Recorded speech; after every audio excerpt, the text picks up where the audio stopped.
Rawteur. Episode 4 of From created more questions than provided answers. And I feel like everyone has a theory about what exactly is going on in this town.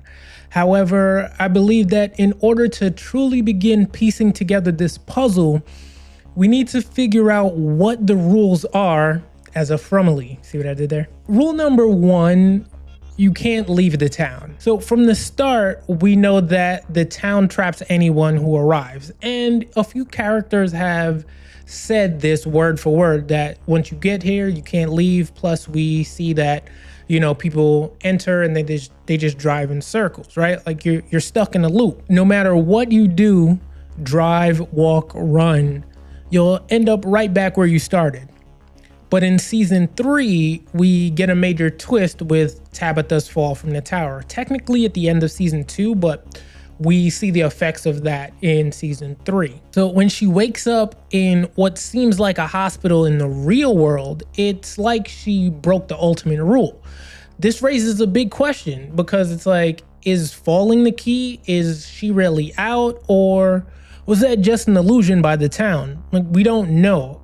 But her escape opens up the possibility that there might be hidden exits, or maybe certain traumatic events can break the cycle. The only thing that leads me to believe that it wasn't an illusion is the fact that 4 new people enter the town with her, 2 die immediately, and then you're just left with the cop and Victor's dad, who are now in the town. I think between Tabitha and Victor's dad, we'll get some answers as to whether or not people truly can leave the town and how that happens. I feel Tabitha is going to end up heading back to the tower at some point, and Victor's dad is going to probably be able to provide more answers about the tree. Rule number 2, the creatures attack at night. This rule has been solid since season 1. Monsters come out at night looking like ordinary people, but turn into these vicious creatures. They tend to toy with their victims. They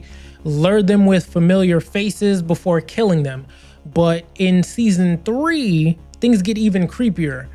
We see more direct attacks in dreams, especially after Boyd infects and kills the main one in season 2. The creatures no longer just hunt physically, they now seem to have access to people's minds. It would appear that the monsters or the town itself has evolved from just a physical threat to more psychological. We see Elgin having a lot of nightmares and visions. Fatima's bugging out, eating rotten food, licking the blood from the dead body. Like, Fatima's just bugging out. So is that still a rule? Are people vulnerable during the day now as well? Number 3, talismans provide protection. In season 1, we learned that the talismans were the key to survival. By placing one inside a building, it created a safe zone where the monsters couldn't get in. But as season 3 unfolds, the safety these talismans provide seem less certain. With the introduction of the sleep attacks, we have to wonder, can talismans still protect people if the monsters are invading their dreams? Furthermore, we saw the situation with Randall in the middle of the street. He tried to hold up the talisman and they were like, yeah, that ain't it. That's not how it works. So it's not clear if they work as well anymore, especially since, you know, the creatures have found new ways to mess with the survivors of the town. Number 4, there's some people who seem to be protected. From the start, there have been hints that certain people might be untouchable, or at least special in some way. Of course, there's Sarah. She got possessed, and then now it just seems like she's no longer under any sort of constant threat. But then, of course, Boyd, for example, seems to have an immunity, because when Kenny's mom died, the monster spoke to him directly, and they made him watch. When they abducted Randall, they made him trade Randall for the keys, and there was a direct communication again with the monsters. So, and I mean, like, this is twice now that we've seen direct communication. It just feels like there are certain characters so far that are untouchable, and we have to see how that plays out. Boyd seems to have some immunity after he got infected and killed the main guy in season 2, but season 3 takes this even further with Boyd's new connection to the creatures. He's now plagued by visions, and the infection might have permanently changed him. It's almost as if Boyd has become part of the town's twisted ecosystem. His immunity isn't just about being safe, it seems to link him more closely to whatever is controlling the town. This plays into a larger theme that some individuals in the town might be playing by a different set of rules, as Jashelle had brought up previously, that a lot of people are suspicious of characters like Donna and Tilly, of course. They seem to have some of their own rules that they're operating under, and it'd be interesting to see how that plays out. Rule number 5, time and space are distorted. We learned in season 1 that time doesn't work the way it should in the town. Victor is a perfect example. He's been there for what seems to be decades, but he hasn't aged like a normal person. Victor and his dad seem like they're almost the same age. It's strange. It's like the town exists in its own bubble, disconnected from the flow of time. The faraway trees give more credence to this rule. These trees act as portals, allowing people to move across the town or even travel through different times. So this adds to the theory that the town sits on some sort of energy or force that distorts reality. Tabitha's fall, for instance, could even be connected to these distortions, which explains how she might have escaped the bubble altogether. Rule number 6, the monsters follow their own set of rules.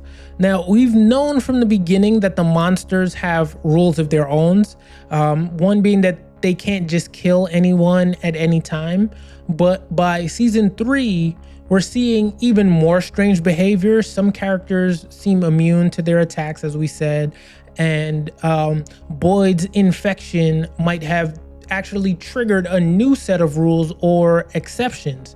The creatures seem afraid of him now, which hints that Boyd's actions may have broken or disrupted the monster's internal rules.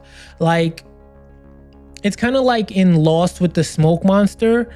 There's a sense that these creatures are bound by laws we don't fully understand yet, but Boyd is somehow outside their usual reach. I don't have too much on that, so I'll just leave that there. I'll allow you guys to let me know what you think. And then there's the importance of symbols. In season 1, we see strange symbols in the tunnels, which clearly tied into the town's larger mysteries. In this last episode, Victor remembers Christopher and the puppet Jasper, and he tells Sarah that Christopher was cool. He used to make me and my sister laugh, or me and other people laugh. I don't remember if he said him and his sister, but I know he said he used to make him laugh. And then once Christopher started to see the symbols, he got scary. So Jade has been having more visions. He's seeing Jasper. He's starting to see the symbols. So this might be alluding that at some point Jade might become more scary. He might become a threat. Although it seems like the symbols are going to be playing a larger role in season 3, they're still not fully explained yet. These symbols seem to play a role in controlling the town or the creatures, and Boyd's infection might be directly connected to them.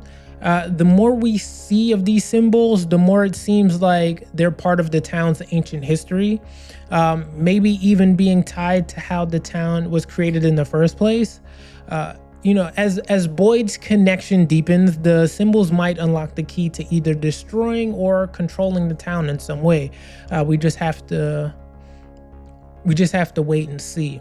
So those are the 7 rules that I have so far. I will continue to make adjustments, and I will see you guys every Sunday on Twitter for live tweets and the live after show Spaces chat. So please tune in.